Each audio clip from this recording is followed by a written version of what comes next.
আওয়ামী লীগের মতো একটা ভিন্ন জায়গাতে অতীতের মানে তারা বরং ক্ষমতা যখন ছিল এই জুলাই আগস্ট বিপ্লবের ওই সময়টিতে তাদের যে দুরবস্থা ছিল তার চাইতে এখন তারা আরও ১০০ গুণ ভালো আছে।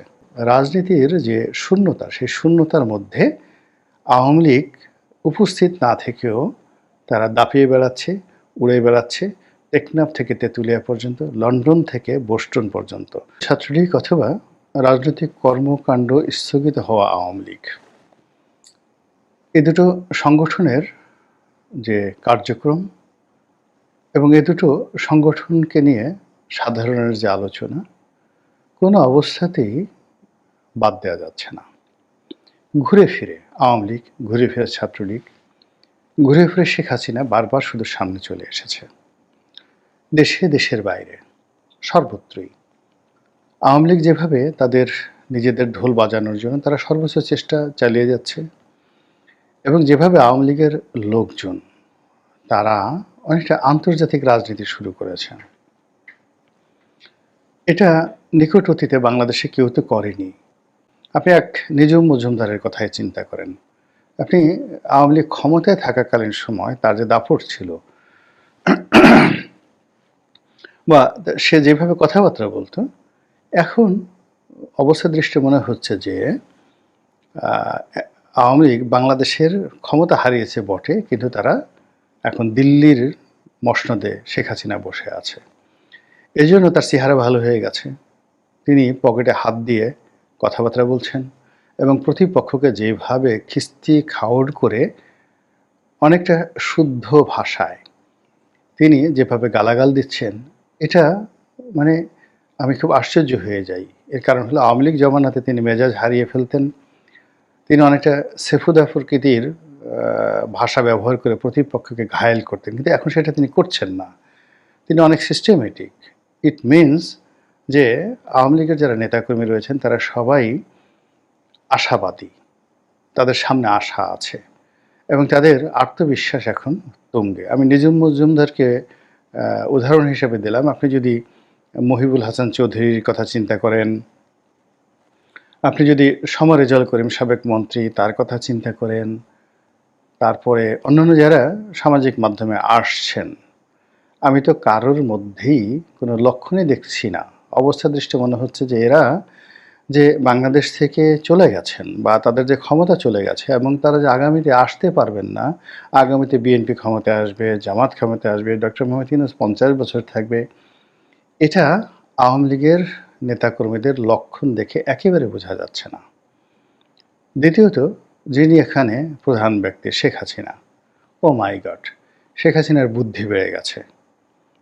উনি যখন শেষমেশ ক্ষমতার একটি বছর অর্থাৎ ২০২৪ সনটি, আমার কাছে মনে হয়েছে যে ওনার রাজনৈতিক জীবনের সবচাইতে যে রং সিদ্ধান্তগুলো ওই সময়টাতে তিনি নিয়েছেন এবং ওই সময়টি তার কথাবার্তা, তার আচরণ, তার ড্রেস কোড কোনো কিছুর মধ্যে ধারাবাহিকতা ছিল না।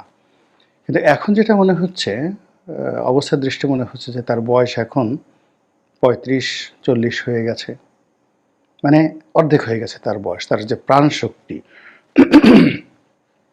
সেই প্রাণশক্তি দেখে মনে হচ্ছে যে তিনি তরতাজা যুবতী। ২ নম্বর হলো তার কণ্ঠের যে দৃঢ়তা, এটার মধ্যে কোনো বুড়া মানুষের কোনো লক্ষণ নেই।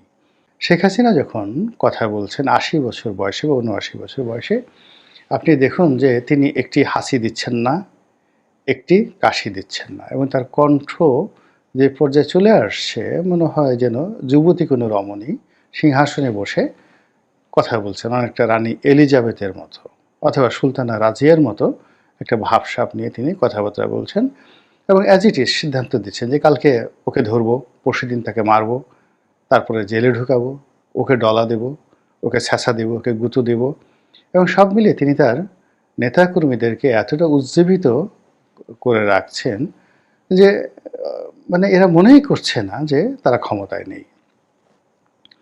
এই গেল আওয়ামী লীগের অবস্থা।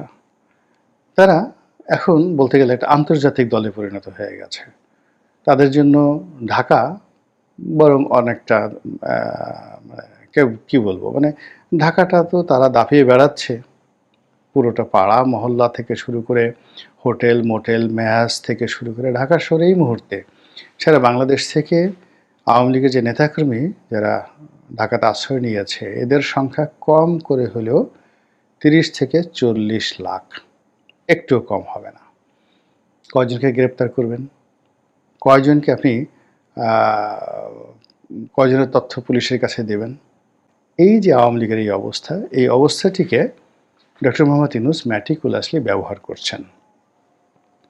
তিনি এই মুহূর্তে তার যারা সহযোগী, যারা তাকে জিম্মি করতে চাচ্ছেন, যারা তার মাথার উপর কাঁঠাল ভাঙতে চাচ্ছেন, তিনি ম্যাজিক্যালি বা ম্যাজিক হিসেবে আওয়ামী লীগের নাম ব্যবহার করছেন, শেখ হাসিনার নাম ব্যবহার করছেন এবং তার মুখ দিয়ে ইতিবাচক হোক নেতিবাচক হোক আওয়ামী লীগের নাম, শেখ হাসিনার নাম ওঠা মানেই আওয়ামী লীগের বিজয়, শেখ হাসিনার বিজয়। আর তার মুখ দিয়ে আওয়ামী লীগের নাম, শেখ হাসিনার নাম উচ্চারণ মানেই প্রতিপক্ষর কাছে রীতিমতো একটি আতঙ্ক তৈরি হয়ে যাওয়া। যেমন ধরুন, তিনি আমেরিকাতে গিয়ে বললেন যে আমেরিকা মানে আওয়ামী লীগ নিষিদ্ধ দল নয়, এটির কার্যক্রম স্থগিত করা হয়েছে। আমরা অনুবাদ করলাম বা আমরা যেভাবেই বুঝলাম, এর অর্থ যেটা আমরা দেখলাম বাংলাদেশে, যে আওয়ামী লীগ যে কোনো সময় সচল হতে পারে, তার কার্যক্রম যে কোনো সময় সচল হতে পারে। এটা একটা যাকে বলা হয় ইনফিনিট শব্দ, একটি অনির্ধারিত শব্দ, গন্তব্যহীন একটি বক্তব্য। কিন্তু অনেকের মধ্যে এটা রীতিমতো চাঞ্চল্য তৈরি করে ফেলেছে। জামাতের নেতৃবৃন্দ তো রীতিমতো ধৈর্য হারিয়ে ফেলেছে। তারা এই কথা বলার জন্য ডক্টর মোহাম্মদ ইউনূসকে খুবই নিষ্ঠুর ভাষায় সমালোচনা করেছে। এনসিপির যারা নেতৃবৃন্দ রয়েছেন তারা তো যেহেতু তারা তরুণ, তারা আরও নিষ্ঠুর ভাষায় ডক্টর মোহাম্মদ ইউনূসকে গালাগাল করেছে। অন্যদিকে যে সকল বিদেশি ইউটিউবার রয়েছে, টোকাই ইউটিউবার, যারা ডক্টর মোহাম্মদ ইউনূস যাদেরকে বিভিন্ন সময় সাহায্য সহযোগিতা করেছেন বলে কথাবার্তা শোনা যাচ্ছে, কিন্তু বেসিক্যালি বাংলাদেশে অনেক লোক, মানে অনেক সংগঠন, 2-4টা সংগঠন এদেরকে মাসে $500, কাউকে হয়তো $1000 এভাবে দিয়ে গত 3-4 বছর যাবৎ যে সকল ফ্রাঙ্ক আইনস্টাইনের দানব তৈরি করে ইউটিউবের মাধ্যমে, ফেসবুকের মাধ্যমে অশ্লীলতা, অশ্রাব্যতা ছড়িয়ে মনে করেছিলেন যে রাজনীতিতে তারা খুব শাইন করেছে। তো সেই সকল টোকাই ইউটিউবার যারা আছে তারাও ডক্টর মোহাম্মদ ইউনূসের উপর ক্ষেপে গেছে, ভীষণ রকম ক্ষেপে গেছে এবং ডক্টর মোহাম্মদ ইউনূসকে তারা গালাগাল শুরু করে দিয়েছে। কারণটা কি? তিনি ওই বিদেশের মাটিতে গিয়ে আওয়ামী লীগ সম্পর্কে যে কথা বলেছেন সেটাকে তারা হজম করতে পারেনি।